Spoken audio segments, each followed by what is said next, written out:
How to log in Crunchyroll TV with a QR code. Now, this method is very easy and quick. All you have to do at first is, of course, go into your smart television, depending on what you use.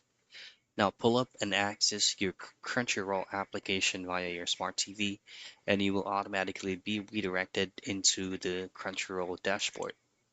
So, to your left side, you should be able to see Home, Search, Watch List, History, Browse, and Settings. Simply hit on Settings, and then on Settings, you will have an option there that says Scan QR code or Activate with code. Now you could also log into Crunchyroll using crunchyroll.com/activate or input the specific code that was provided on screen. Now, the other thing that you can do is, of course, by using a QR code.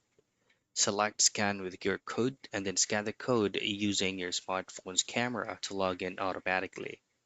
So that's basically it. That's how you log in Crunchyroll TV with a QR code.